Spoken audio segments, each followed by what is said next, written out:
Hello everybody, my name is Parasitus, and welcome back to my channel. Today we are not on New World and not on Fallout, but our creative server, which, I mean, you may not recognize it. I'm in a little small box right now, but this is the same creative world that we used to build a base on New Worlds, our little creative copy of it. And I was just messing around on it, and I built a little thing, a little nice build, and I thought it'd just be a fun idea to go around and just show you guys what I did as a little fun filler video while I tediously grind away at the next New World episode. Trust me, it's gonna take a while.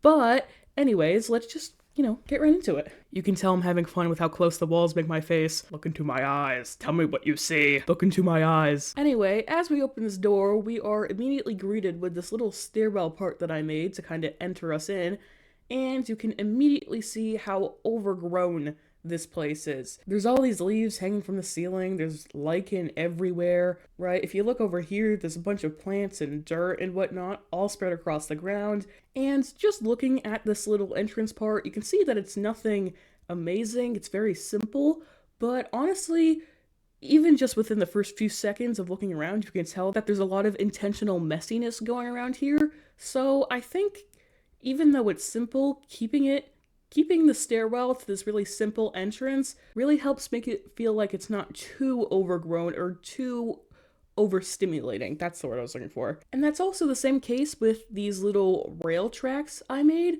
You can see over here there's this little abandoned cart that I made, and it's just sitting on these abandoned rail tracks. And again, much like this little stairwell, you can see that there's not a lot going on the actual rail tracks. And I kept it kind of intentional, again, for the same reason that I did the stairwell, of just, I thought it would be too much. Because again, we already have all these leaves and bushes and whatnot overtaking the rails. And even though it's simple, the rails and the actual cart sitting there is kind of the main part of the build, and I really didn't want that to be overshined by anything, especially since there's already all these leaves going across it with the particles dripping down and whatnot. You can see that we still have a little bit of overgrownness over here though. All the lichen over here not only helps me communicate that overgrownness feeling, but it's also a very useful way just for me to even light up the walls, because obviously if something's overgrown, you don't want to have a bunch of torches or lights or whatever just laying around.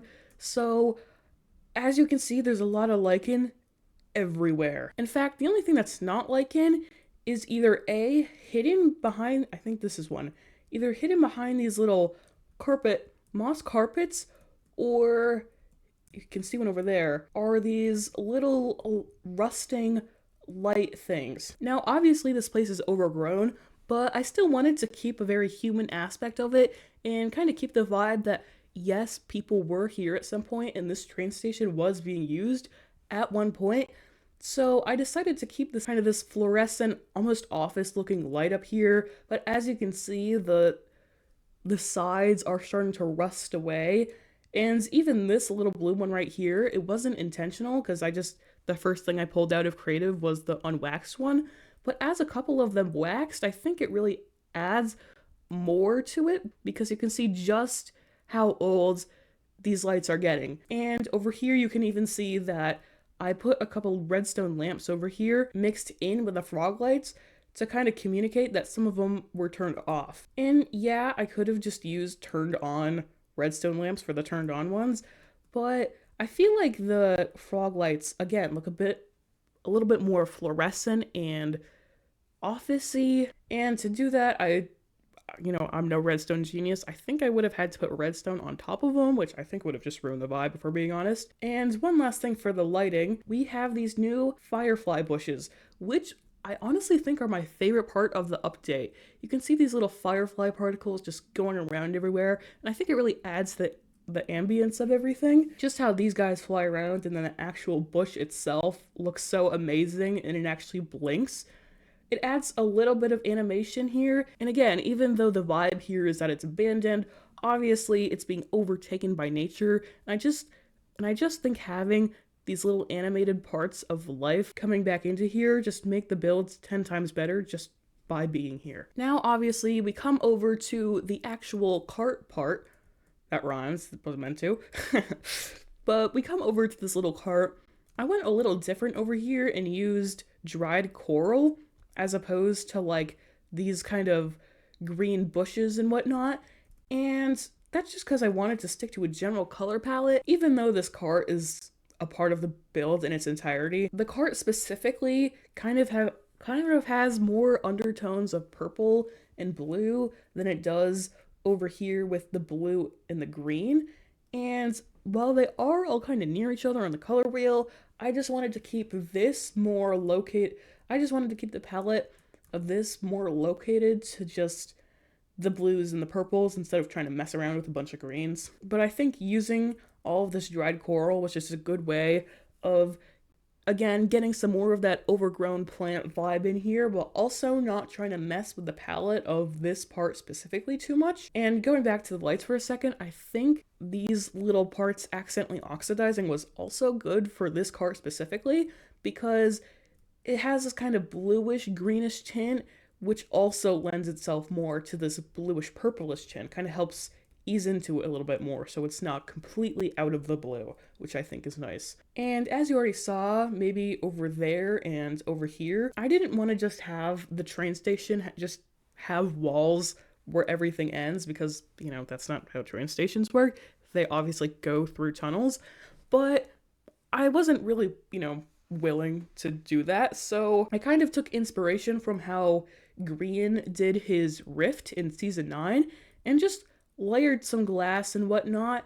And it's not the best. You can probably see that there is a frog light over there behind some of these shulkers and concrete. So up close, it's maybe not the best, but for my first time doing it, I think it's pretty good.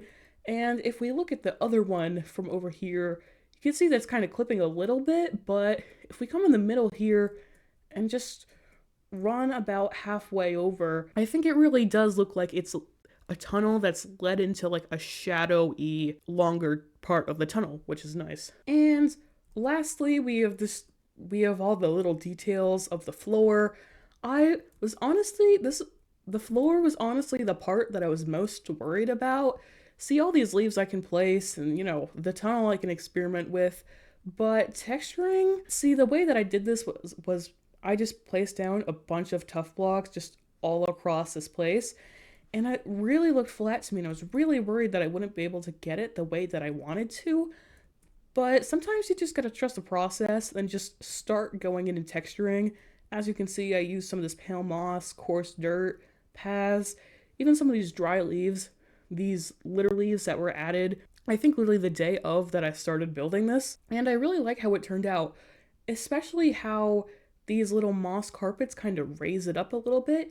It already feels flat as it is, but I think just having these little moss carpets a pixel up above the ground really helps give it some definition. And again, for the billionth time, more of that, overgrown feel, while also keeping it to the general kind of grayish blue color palette of this floor specifically. So yeah, that's about it. Nothing too special. I haven't done a bunch of Minecraft building in my time, but I'm pretty proud of it. And I hope you guys enjoyed it. I may or may not post pictures of it on TikTok and maybe even Instagram. I don't really know if I make an Instagram for this account. I don't really know if I'm going to do that or not.